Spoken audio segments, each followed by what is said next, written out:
in a bit. Hey everybody, it's Michael Fisher with Pocket Now. Tony behind the camera here at MWC. We just checked out the Pad phone here at the ASUS booth. Now it's time to check out the FonePad. Let's take a look.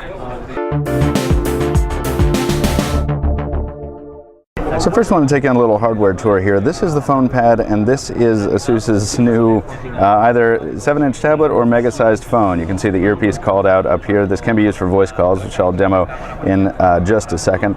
This we're going to come across to the back here. First of all, this is the not titanium. This is the champagne gold version. This device is also available in a titanium gray, depending on your tastes. You'll notice the most notable thing down here is the Intel Inside logo. It's because this is powered by an Intel Atom Z2420 CPU, clocked at 1.2 gigahertz. And if we go ahead and pop the top cover off, we can see, by the way, that's backed up by a gig of RAM, 16 gigs of storage, and that is augmentable via micro SD up to an additional 32 gigs of memory. There's your micro SIM slot for all your cellular connectivity needs. And pop that back on. In addition to cellular, we've got 802.11 BGNN, Bluetooth 3.0. No camera on the back, but there is a camera on the front, and that is a 1.2 megapixel unit. The battery life is being quoted at 9 hours. I don't have a milliamp hour rating. I think it's a little bit north of 4,200, but don't quote me on that yet. And there's that display. This is a 1280 by 800 WXGA resolution display with 10-finger capacitive touch. And there you can see the ASUS skin, subtle in some areas, not in others. This is Android 4.1.2, so if you hop into the launcher, you'll notice that is almost that actually is a stock experience. It's almost indistinguishable from a Nexus 7, say. So you come back here, you see some of ASUS's widgets, including my favorite, the little FonePad charge indicator. A little more impressive on the Pad phone, maybe, but still pretty cool here. Little mail indicator, the clock, but really, notable when you drop down the notification tray. This is entirely different. Obviously, very, very ASUS.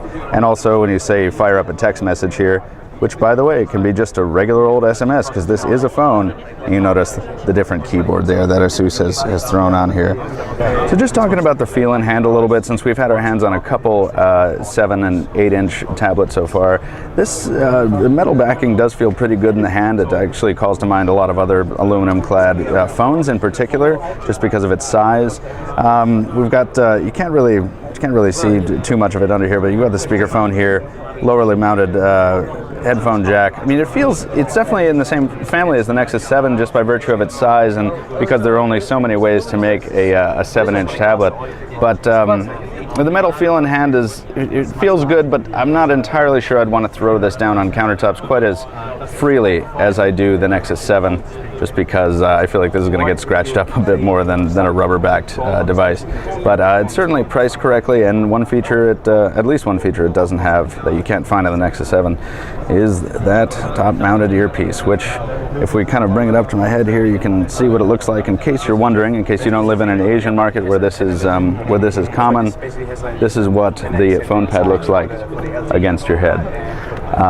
Not sure I could live with it, but if it is something that interests you, this is definitely a device to have a look at, especially considering its pricing, which is fairly aggressive for a device in this price range. I believe it's around $249. So anyway, just a quick look at the ASUS FonePad here at the ASUS booth at MWC 2013. We'll have a bit more on this device going forward, but for now, I'm Michael Fisher with Pocket Now. That's Tony behind the camera. Thanks for watching. We'll talk to you soon.